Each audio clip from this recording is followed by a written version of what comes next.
My girlfriend said, I'm moving out, but keeping the apartment since my name's on the lease. I said, makes sense. Then I removed every single item I'd paid for, furniture, TV, kitchen appliances. When she walked into her apartment, it was just 4 empty walls and her clothes. Original post, I, 29 male, have been with Ashley, 27, for 2 years. We moved in together about a year ago into this really nice 2-bedroom place. Important detail. Her credit was better than mine at the time. Mine was recovering from some medical debt, so the lease went in her name only.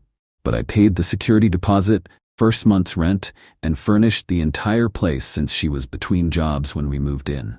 Last Monday, she sits me down with this serious expression. We need to talk about us. Never a good start. I've been doing some thinking and I don't think this is working anymore. I need to explore who I am without being in a relationship. Fine, breakups happen. I'm an adult. But here's the thing, she continues. Since the lease is in my name, I'll be keeping the apartment. You need to move out by the end of the month. I sat there for a second, processing. So you're breaking up with me and kicking me out? I'm not kicking you out. I'm just exercising my legal right to the apartment. It's nothing personal. Nothing personal. She's making me homeless and it's nothing personal. What about all the furniture, the TV, everything I bought? She actually laughed. Well, it's in the apartment, so it stays with the apartment. Don't be petty about some furniture, Ryan. I looked around. The $3,200 sectional couch I bought, the 65-inch OLED TV, the entire kitchen setup, KitchenAid mixer, Instant Pot, the espresso machine she used every morning, my gaming setup, the bedroom furniture, even the shower curtain was mine. Right? I said. Makes sense. She smiled, thinking she'd won. I knew you'd be mature about this. That was Monday evening. By Tuesday morning, I'd made some calls. Update 1 Tuesday, I took a sick day from work. Ashley left for her job at 8 a.m., giving me a patronizing kiss on the forehead like I was a child who'd accepted their punishment. The second her car left the parking lot, I called my buddy Jake, who owns a moving company. I need your biggest truck and 2 guys. Today, I'll pay cash. Everything okay, bro? Ashley's keeping the apartment because her name's on the lease, so I'm taking everything that's mine. Everything? Every single thing. Jake showed up at 10 a.m. with 2 movers. I had receipts for everything. I'm meticulous about keeping records. Started with the obvious stuff. The entire living room set. Couch, coffee table, TV stand, the TV, the dining table and chairs, the bedroom furniture. Bought the whole set from West Elm. My office setup, desk, chair, gaming PC, monitors. But then I really thought about it. She said, everything in the apartment stays with the apartment? Cool. Let's define everything. All the kitchen appliances I bought, microwave, toaster, blender, air fryer, that expensive espresso machine. The rugs, every single one. The curtains and blinds, replaced the terrible ones that came with the place. The pots, pans, dishes, silverware, all mine. The bathroom stuff, shower caddy, medicine cabinet organizer, even the toilet brush holder. The smart home devices, thermostat, doorbell camera, all the smart bulbs. The router and modem, I bought better ones than the ISP provided. I even took the nice hangers from the closet. Left her the wire ones. The movers thought it was hilarious. Damn, you really bought everything, huh? Yep, and now I'm taking it all. By 2 p.m., the apartment looked like a model unit before staging. Just white walls, basic fixtures, and carpet. I left her clothes neatly folded on the floor where the bed used to be. Even took the bed frame but left the mattress. It was hers from before we met. Set up my new place across town. Had been looking since Monday night, found a studio that was available immediately. Yeah, it's smaller, but it's mine. The best part? I have doorbell camera footage of everything being moved out. All during daylight, all peaceful, all my property. Even kept the receipts visible for the camera as we loaded each item. Texted Ashley at 5 p.m., moved out as requested. Keys are on the kitchen counter. She texted back, thanks for being mature about this. Oh honey, just wait. Update 2, 6:47 p.m. My phone explodes. First a string of texts. What the hell did you do? Where is everything? This is theft. I'm calling the police. You can't do this. Then she tried calling. 23 times in a row. I didn't answer. Then came the voicemail that I saved for posterity. Ryan, you psychotic piece of trash. You took everything. There's nothing here. Not even a fork. Where am I supposed to sleep? What am I supposed to eat with? You even took the toilet paper holder. Call me back right now or I'm calling the cops. I texted back once. I took my belongings as requested. The apartment is all yours now. Enjoy exploring who you are. She actually did call the cops. They showed up at my new place around 9 p.m. I was ready. Officer, sir, we got a complaint about stolen property. Officer, I have receipts for everything I moved today, doorbell footage of the move, and text messages where she told me to vacate the apartment. Would you like to see them? Showed them everything. The receipts, the footage showing me moving my own stuff, her text saying the apartment was hers and I needed to leave. Officer, so you took your property from an apartment you were told to vacate? Me exactly. The older cop actually chuckled. Sir, this is a civil matter. You can't steal your own property. Ma'am needs to take this to small claims if she has an issue. They left. Ashley called screaming about how I manipulated the cops. I hung up and blocked her number. But here's where it gets really good. Wednesday morning, I get a call from building management. Apparently, Ashley called them hysterical, claiming I'd vandalized the apartment. They sent maintenance to check. Building manager, Mr. Peterson, we need to discuss the apartment situation. Me, I moved out as requested by Miss Ashley. Is there damage? Building manager, no, it's in perfect condition. Better than most move-outs. But Miss Ashley is claiming you stole fixtures? I took my personal belongings. I have receipts for everything. The apartment still has all its original fixtures. Building manager, the thermostat? Me, I installed a smart one. I returned it to the original. It's there. The blinds? Replaced with the originals from storage closet. You kept the originals? Of course. They belonged to the apartment. There was a pause. Then, Mr. Peterson, I have to say, I've never seen anyone document move out this thoroughly. Turns out, Ashley tried to claim I'd stolen apartment property to get them to charge me. Instead, they informed her that since only her name is on the lease, she's responsible for any damages or missing items when she moves out. Update 3 Thursday. The smear campaign started. Ashley unblocked me just to send screenshots of her social media posts. Some men really can't handle rejection. Imagine being so petty that you strip an entire apartment because your fragile ego got hurt. Narcissist X, abuse, starting over. Her friends were eating it up. Comments like, you deserve better. What a man-child. This is financial abuse. So I posted my own update. Just 3 photos. 1. The stack of receipts totaling over $15,000. 2. A screenshot of her text saying, it stays with the apartment. 3. A photo of my new place, fully furnished, captioned, when she keeps the apartment but you keep everything else. My stuff, my choice. My post got shared way more than hers did. Turns out people love justice stories. But Ashley wasn't done. Friday morning, I get a text from an unknown number, her friend Megan. Ashley is staying with me because she has nowhere to sleep. You left her with nothing. She had to sleep on the floor. How can you be so heartless? Me, she has a mattress and all her clothes. I only took what I paid for. Megan, she can't even make coffee. You took the coffee maker. I bought the coffee maker. Normal people don't do this. You're supposed to split things. Me, she said everything stays with the apartment. Then she clarified that meant my stuff too. I disagreed and took my belongings. She wanted the apartment all to herself. She got it. You're a monster. She's going to sue you. Cool. I have receipts. Then came the call from Ashley's mom, Diane. Now, I actually liked Diane. She was always nice to me. But this call was different. Ryan, sweetheart, what happened? Ashley is hysterical. She broke up with me and told me to move out because the lease is in her name, so I moved out and took my belongings. She says you took everything, even the kitchen supplies. I did. I bought them. But honey, where is she supposed to live? In the apartment she wanted to keep? With no furniture? That's not my problem anymore, Diane. She made it clear the apartment was hers and I needed to leave. I left. Long pause. How much did you spend on all that furniture? Me, about $15,000 over the past year. Another pause.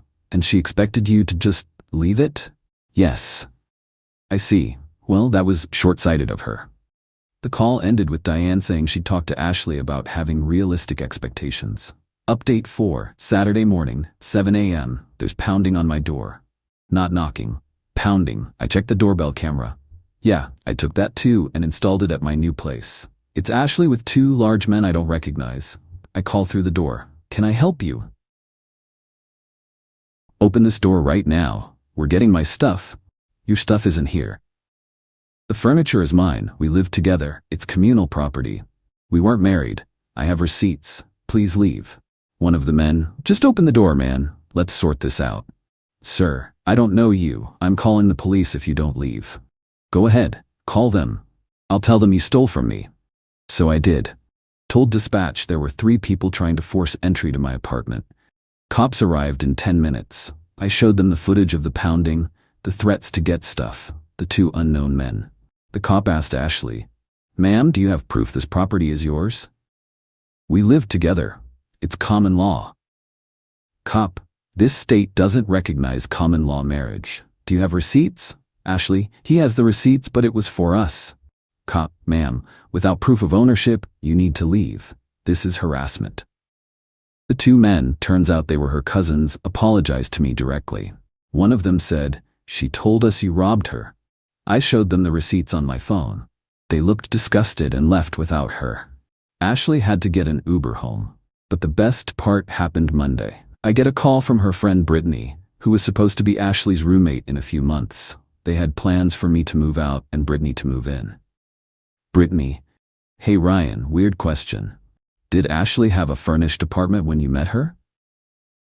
"No, she was living with her parents." "Why?" "She told me the apartment came fully furnished and she was doing me a favor letting me move into such a nice place. I furnished that apartment, every stick of furniture. She was going to charge me $400 extra for a furnished place, with furniture that wasn't hers. That bit. Thanks for the heads up." Brittany not only backed out of moving in, she also told their entire friend group about Ashley's plan to rent my furniture to her. Update 5, Tuesday, I get served with small claims court papers. Ashley is suing me for theft of communal property, emotional distress, loss of peaceful enjoyment of residence. She's asking for $20,000, more than I even spent on the furniture. I hire a lawyer friend for a consultation. He looks at the paperwork and laughs. "She has no case. You have receipts. She has texts admitting the apartment is hers alone, and she told you to leave. This is going to be embarrassing for her." But then, something beautiful happened.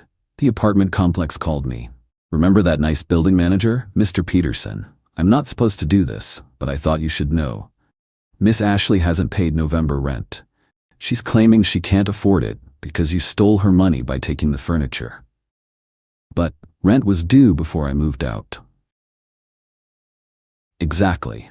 She's been served with a pay or quit notice. Thought you might want to know in case she tries to claim this is somehow your fault too. I didn't have to wait long. Thursday, Ashley's mom Diane calls again. "Ryan, Ashley is being evicted. That's unfortunate. She says it's because you took everything. Rent is the same whether the apartment is furnished or not. She quit her job." "What? When?" "2 weeks ago. She said she was going to manifest her dream life and didn't need corporate oppression." I almost dropped the phone. She quit her job before breaking up with me. She was planning to have me pay for everything while she found herself. "Diane, she thought you'd leave the furniture and keep paying half the rent until she found someone else." Me, "Why would I pay rent on an apartment I can't live in?"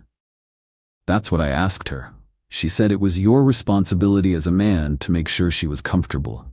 Even her own mother sounded disgusted. Update 6, court day arrives. 3 weeks after the breakup, Ashley shows up in a suit that's way too formal, like she's going to the Supreme Court. I'm in khakis and a polo. My lawyer said to look responsible, but not overdressed. The judge reviews the case. Ashley goes first. "Ashley, Your Honor, we built a life together. Everything in that apartment was ours. He vindictively stripped it bare, leaving me with nothing, causing me severe emotional distress and financial hardship." "Miss, were you and the defendant married?" "No, but..." "Did you have any written agreement about property?" "No, but there was an understanding." "I'll hear from the defendant." My lawyer stands up. Your Honor, my client has receipts for every item totaling $15,247. He has text messages from the plaintiff stating the apartment was hers alone and he needed to vacate.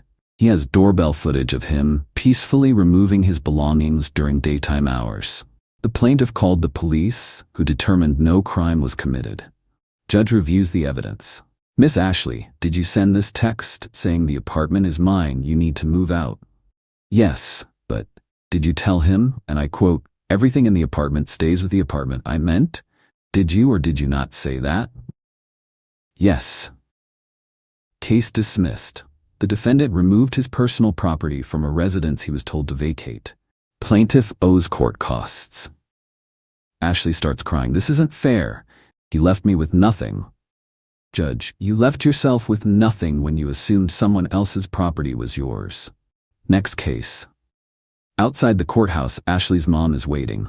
She doesn't say anything to Ashley, just walks up to me.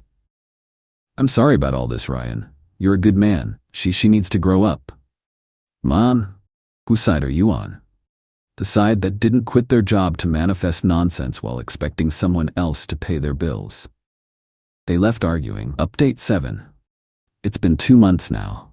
Here's where everyone ended up. Ashley got evicted. She moved back in with her parents, who made her get a job at a call center. She has to pay them rent. She tried dating apps with photos from the old apartment to look successful. Someone recognized the apartment and tagged me in the comments.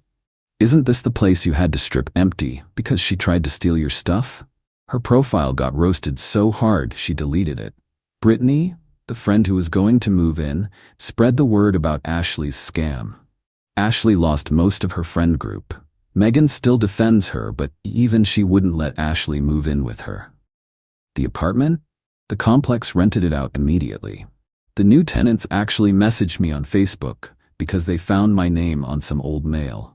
They said the place was beautiful, but completely empty, and asked if I knew what happened. I sent them the link to my viral post. They said it was the best apartment drama they'd ever heard. My new place is smaller, but it's perfect for me. I got a promotion at work. Turns out, not having relationship drama improves your performance. I'm dating someone new, Sarah, who actually owns her own furniture and doesn't believe in manifesting rent money. Ashley texted me last week from a new number. I know you hate me, but I wanted you to know you really hurt me. I thought we were building something together. I responded, we were. Then you decided to keep what we built and kick me out. How'd that work out for you? She replied, you're heartless. I blocked that number too. Her cousin, one of the guys who came to my door, actually reached out to apologize properly. He said Ashley told the whole family I was abusive and stole from her. When he saw the receipts and texts, he realized she was full of it. Apparently, this isn't the first time she's pulled something like this. Her ex before me had something similar happen, but he just walked away and let her keep everything. That's probably why she thought it would work again. The best part? Last week, I drove past the old apartment complex and saw Ashley in the parking lot. She was there with her mom, apparently begging the building manager to give her another chance. He wasn't having it. She saw me driving by and tried to flag me down. I just waved and kept driving. Sarah asked me if I regret taking everything. The only thing I regret is not taking pictures of her face when she walked into that empty apartment. Sarah laughed. Remind me never to piss you off. Just don't try to keep an apartment you didn't pay for and claim my stuff is yours. Deal. Looking back, the whole thing cost me maybe $1,000 in moving expenses and lawyer consultation. Worth every penny to watch someone learn that you can't just claim other people's property because you want it. She wanted the apartment all to herself. She got exactly that. Just the apartment. Nothing more, nothing less. Oh, and that espresso machine she used every morning? It makes amazing coffee in my new kitchen. Every morning when I use it, I think about how she's probably drinking instant coffee at her parents' house and I smile. Karma's a beautiful thing when you have receipts. Final update. One last thing happened that I have to share. 6 months after everything went down, I get a LinkedIn message. From Ashley's dad, Robert. I'd only met him a couple of times, seemed like a quiet guy. Ryan, I wanted to personally apologize for my daughter's behavior. Diane showed me the texts and receipts. I'm ashamed of how she treated you. I wanted you to know that we've made her get therapy, and she's not allowed to date until she can prove she can support herself independently for a full year. Your restraint in not pressing charges for harassment was more than she deserved. I hope you're doing well. I responded, Thank you, Robert. I appreciate this message. I hope Ashley learns from this experience. He replied, She's learning. She asked us to buy her new furniture. We told her to check Facebook Marketplace and garage sales. She said that was beneath her. She's currently sitting on a lawn chair in her room using a cardboard box as a desk. Maybe a few more months of that will teach her the value of things. Even her own father knew she needed this lesson. Honestly, I don't hate Ashley. I nothing her. She was a lesson in recognizing entitlement, protecting yourself legally, and the importance of keeping receipts. She thought she found a sucker who would fund her lifestyle while she found herself. Instead, she found herself back in her childhood bedroom, sitting on lawn furniture, working at a call center, being forced to actually grow up for the first time in her life. And me? I'm typing this from my new apartment, on my expensive ergonomic desk chair, looking at my wall-mounted OLED TV, about to make dinner for Sarah using all my kitchen appliances. Life's good when you don't let entitled people walk all over you. The moral of the story? If someone tells you to leave but thinks they're keeping your stuff, take them at their word on the leaving part. But your stuff? That goes with you. Every single thing.